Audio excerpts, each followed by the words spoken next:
This is Starting Point, a podcast that tracks Guyana's unprecedented growth from all vantage points.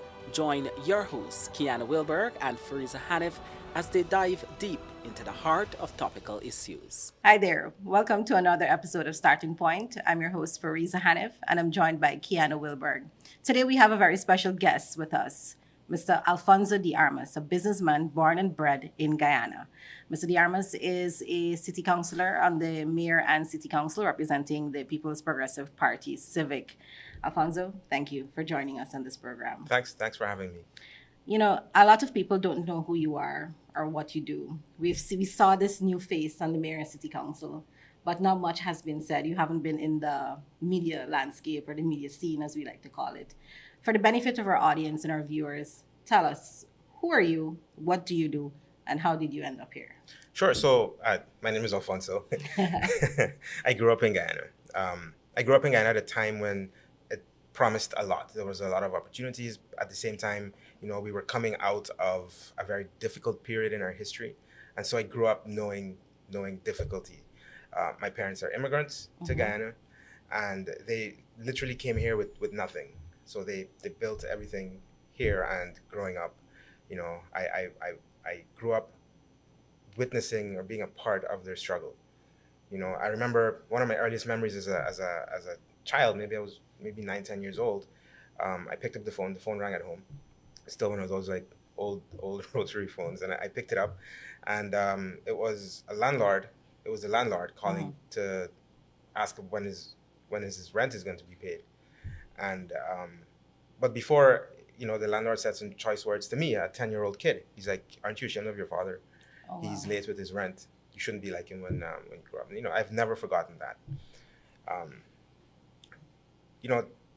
That saying, tough times don't last, tough people do. Well, my parents were tough people, and they persevered. They built their business, and when I wrote CXE here. I did A levels, and then I went abroad to study. I went to Canada and I studied economics there. Economics, and actually I minored in French literature. And that's when I fell in love with policy. I had a professor there who he taught the history of economic thought, and that's when I fell in love with the idea that there is a science and sort of orthodoxy through which you can frame policies to achieve different ends, but most importantly to make people's lives better. And that's when I fell in love with the concept of economics. And that's also when I actually became a keyboard warrior, and making all the comments. No, you shouldn't do this. Criticizing and so the keyboard warrior creed. Not that you're a keyboard warrior, right? But I certainly was one. And so, fast forward to 2022, I actually had the opportunity, to emerge from behind the keyboard, so to speak, throw away the keyboard warrior suit, and actually become part of the solution. So all those years of fighting on social media and so on, I actually became part of the solution, or tried to become part of the solution, and I had the opportunity to join the People's Progressive Party's slate for local government elections, and I actually won that campaign. I defeated the incumbent candidate who also happened to be the deputy mayor of Georgetown at the time, and I joined the city council. And here I am now. On the political scene. Yeah. Alfonso, I really like that point that you made about falling in love with policy and how important it is. And I want to really hone in on that. During my hardcore journalistic career, I fell in love with the world of oil and gas by first understanding, well, who was out there? And it was ExxonMobil and Hess at the time, and it was a CNOC as well, and understanding how much the country does not understand at this point in time about oil and gas was what fascinated me. What about policy fascinates you, which you think the ordinary man may not understand? And what do you want him to understand about policy, especially at this time of our history? Okay, the most important part, or the most important element of a policy is not its intent, right? Because you read a policy on paper, and its intent, its stated intent could be, to eradicate poverty, all poverty in the world. Mm-hmm. What is the outcome? So policy should not be measured by what its intent is, but by what its outcome is. And I think that's the most crucial part of policy making. A lot of the road to hell is paved with good intentions. Mm-hmm. I guess you can apply that less drastically. We're not talking about literal hell, but yeah, certainly a lot of terrible things have happened in countries around the world that have been that were created not through evil intent, but because the policymakers had good intentions, but the policies just weren't calibrated properly enough, And so I think that that's really, really crucial. But you're on the campaign trail now. Yeah. So what has been your message to the electorate when you encounter people? What have you been telling them about the PPP's policy? But I think what matters most to us and to people on the campaign trail is trust, credibility. A party's currency is really what it does when it has the opportunity. Not the promises that it makes necessarily, right? You can promise people the world, Mm-hmm. but your currency, your measure of how good you are, is your track record. What did you do when you had the opportunity to do it, when you were in power? And that is the most important thing. The second thing is the quality of leadership. The people who are at the helm who would be at the helm of government. When you look at the PPP, I mean, there is no shortage of people who are experienced, qualified, and who are enthusiastic, who are young, and who are capable to lead Guyana's transformation. Anybody can promise stuff, but it is whether you have the capacity to actually execute, and that is what makes the big difference. And that is what we've been telling the electorate. Right. So you mentioned making promises and Yes. execution of those promises. I'm sure you've had a chance to go through the manifestos that are out there, including the PPPs. Mm-hmm. For APNU specifically, what are the three main weaknesses you have been able to identify in their manifesto compared to the PPP? Well, look, I don't want to focus too much on the APNU manifesto, but I would say that there is one fatal flaw in it, in that there is not a cohesive macroeconomic framework.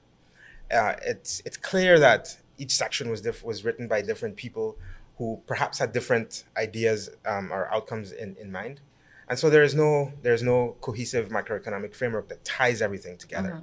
It is very heavy on consumption and spending, and while they do pay lip service to transformation, so to speak, it is not clear how that is going to happen. And I'll just to be more specific, a lot of their proposals would, for example, if you cost them, and I'm actually curious as to if they had anybody that was actually costing all their things, but if you cost them, they would wipe out the tax revenue base of the government, in addition to more than doubling the required inflows from the National Resource Fund. And so that is without building a single new road or investing in our country's future through capital investments. They essentially propose to tie all this consumption, all this spending, to oil, which is, as you know, a very volatile and finite resource. What happens if there's an oil shock, right? What happens if there's a war? What happens if OPEC suddenly decides that they're going to have a glut of oil in the market and the oil price drops? You're tying all of these promises. You're promising people things that you don't have 100% control over. So you've promised to double this and to triple that, and you've promised monthly cash transfers and all sorts of things. But it's not costed out, and it's tied to a future price of oil that is unknown, right? Whereas the PPP, on the other hand, our manifesto, our plans, because they're not even promises, they're plans, right? If you go through our track record, we executed on what we planned from 2020 to 2025. are tied together through a very cohesive macroeconomic framework. And by that I mean, we propose to take oil revenues, not oil wealth, it's not wealth yet, right? Oil revenues, invested in lowering the cost of energy, which I think is crucial. Without that, it is difficult to diversify our economy in terms of building out or diversifying our agri sector, investing in fourth industrial tech, for example, like biotechnology and AI and all these things, investing in our youth, right? These are ways in which we can actually create a wealth base for Guyana that does not rely on oil. Oil is not going to be there forever. And it's funny. I heard Ganesh Mahipal say, well, somebody asked him, well, how are you going to pay for all of these things? Well, he said, when they got FPSOs coming online all the time. It's crazy to me. You're tying Guyana's future to this. You're not focusing on building out a wealth base, right? You're not. You're promising. You're heavy on consumption, heavy on spending, and there's not enough focus on how you are going to build lasting wealth post-oil. It's crazy. Yeah. Before Kiana goes deep into the discussion on oil and gas, as I know both of you are very passionate about, I want to talk more a little bit about APNU. We've seen that they continue to admit that they lost the 2020 polls, that the elections were rigged. They don't want to bring that fact to the fore. How do you think this will continue to undermine the credibility of the party and, their support base, affect their support base? Well, one of the reasons why I'll be honest. I was once an APNU supporter. I actually voted for them in 2015. But a big part of the reason why I cannot bring myself to even think about supporting them anymore is because of their lack of respect for democratic norms and for the will of the people. What happened in 2020? A lot of right-thinking people are looking at it and saying, "Oh, that's a track record right there." They haven't promised that they're going to continue rigging elections, but we can believe that through their track record, right? 1968, 1973, 1980, 1985. Every time they've been in power, they have attempted to undermine the integrity of our democratic system. Every single time. There's not been a time when they have been in power and they have not attempted to undermine the integrity of our democratic system, and when they have not attempted to disrespect the will of the people. There has not been a single time. That is their track record. And that is why they have lost the support of a large swath of their former supporters, right? There's a huge cross-section of Guyanese society that is coming now to the PPP. You can't support them. You have people like James Bond, like Tanai McAllister, like Daniel Searam. These are all people who campaigned heavily for them in 2015 and even in 2020. And they were cast aside. There was they made all these fancy promises to young people, and then they were told, you got to wait your turn. In other words, when you get older, now you can be part of our solution, right? That is a track record of broken promises to the electorate, to people, to their supporters. That's why they've lost, and they will continue losing support. Yeah, growing up, I think when people mentioned PNC, it was linked to violence and elections as well. A lot of our parents, most of us here, our parents grew up with violent elections as their background. And now we see the rhetoric from the opposition camp that if they lose the elections, there will be violence. What's your thought process on that, and what do you have to say to our audience and the electorate? Are you surprised? We're talking about track record. That's their track record. It's not surprising. I know that our society has evolved, has changed over the last, over decades. I wouldn't say that their leaders have a lot of credibility. In any case, their credibility has been lost. There are still those diehard supporters, but by and large, their leaders have lost credibility. And so while they can call for violence, that rhetoric, which is extremely dangerous and can create a very volatile situation in Guyana, thankfully, the work that has been done over the last few years has been so transformative that people no longer believe anything that the APNU has to say or the PNC has to say. So, there's a silver lining. The rhetoric must be condemned. And it's not just that rhetoric, that violent rhetoric, but it is also that racist rhetoric, where if you're an Afro-Ghanese supporter of the PPP, then you must have been bought. Then you're a traitor, that you're a house slave, you're a lick bottom African. All of this rhetoric, the APNU pretends to fight and to support the dignity of Afro-Guyanese. But is that evident in their rhetoric? It's not. If you don't support them, then you're all of a sudden a traitor, a house slave, an Uncle Tom, a soup drinker.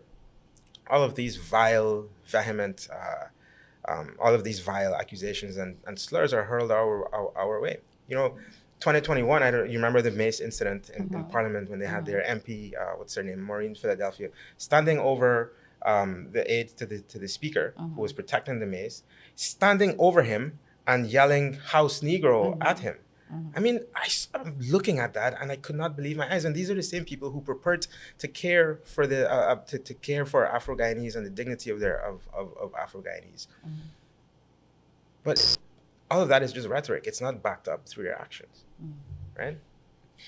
Alfonso, I want to touch a bit on, before we get into another oil and gas question, I want to touch a bit on something you mentioned about youths who were cast aside by the APNU. Talk about the contrast and what that looks like under the PPPC and what the level of participation has been for you, what the guidance has been like for you, and what's your message to youths as they head to the polls? Yeah, I'm lucky to be I'm very fortunate to be part of a party, of an organization that listens and learns. You can, I don't know if you remember the lead up to the manifesto, creation launch. We actually took thousands and thousands of suggestions from WhatsApp, from a wide cross, from anybody, literally anybody. And we looked at the ones that were feasible, that made sense, and those were included in our manifesto. So there's a culture of listening and learning from members of the party, but especially young people. Look at the cabinet now. I mean, it's comprised of young people. There are members of parliament. There's an excellent mix of wisdom there, experience and wisdom, but also of young people.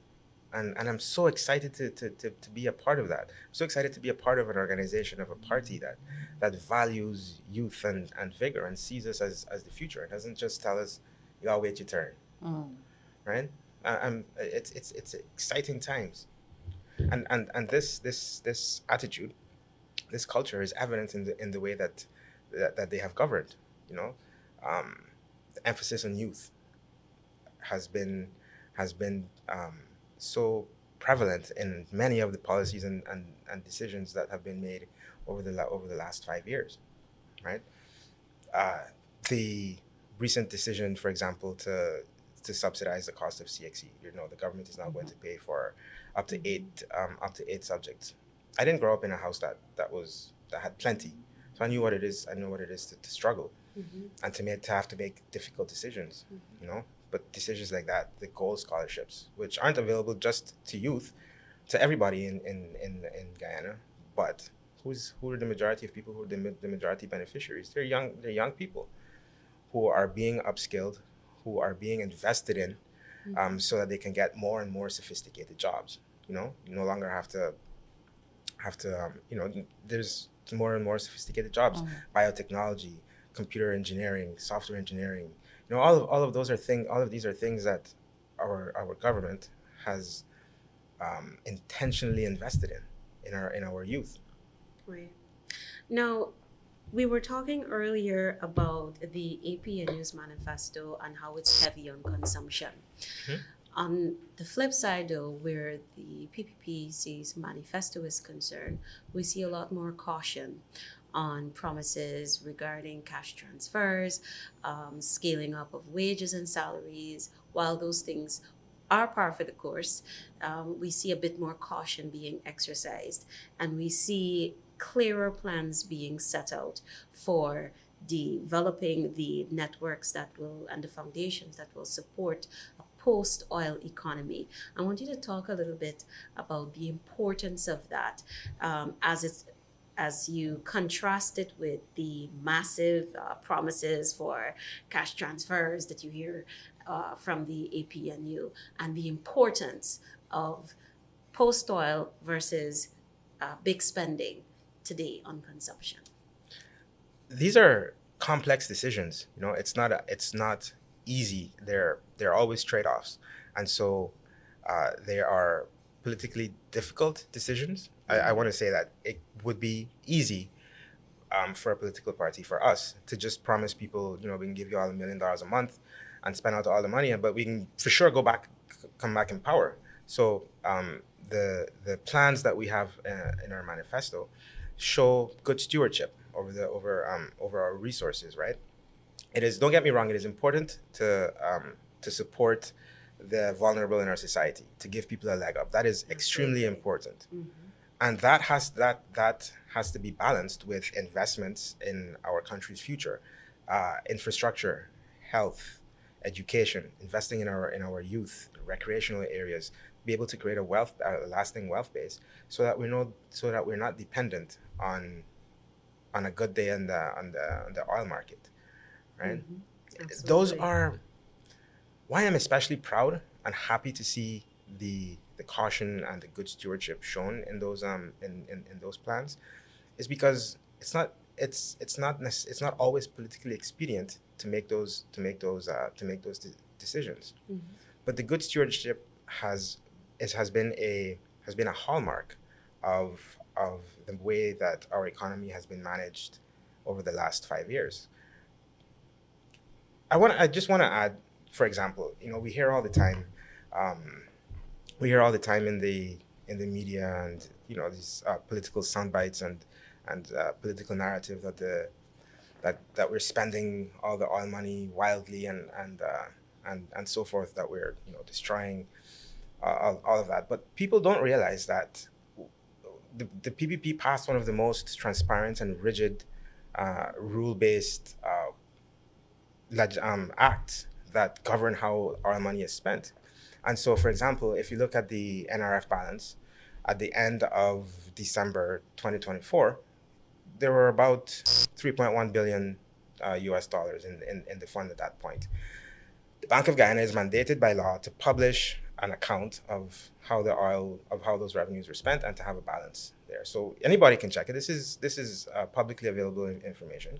As at the end of July, there was a balance of about $3.42 billion US dollars in the fund. Now, this is net of withdrawals.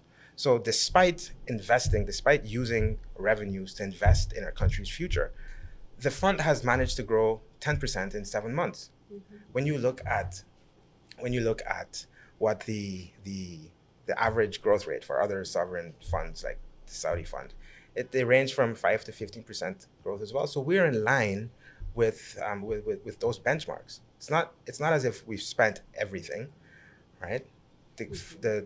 Our fund, our savings has actually grown 10% in 7 months net of withdrawals. It is a testament to good stewardship, which I don't think that the opposition necessarily understands that, or if they do, then it doesn't make for good politics for them. But these are facts. These are easily verifiable facts. Fariza, I'll allow you to wrap up. So, final question from me. Why is the PPPC the best bet for Guyana's future? Oh, that's an easy question. I mean, I perhaps alluded to it earlier, but we have the best mix of leaders. They have the most experience, the best qualifications, comparing the other parties. We have our president, who has been a parliamentarian since I believe he was 26 years old. He became a minister. He was a minister of housing, and he held a portfolio of tourism and commerce simultaneously. Mm-hmm. Right. So he's been a member of cabinet for years. we have a prime minister who commanded the army. I mean, he was the real brigadier, as they call him. He was actually the chief of staff of our defense forces. So he knows what it means to lead. He knows about making difficult decisions for the future of our country. And then we have our honorable vice president, who was president twice. He has led Guyana through difficult times. He led Guyana when we were on an IMF program, when resources were scarce, and still managed to develop our country, to build roads, to build education, to build out education. People don't know how difficult it was in those days when he was president.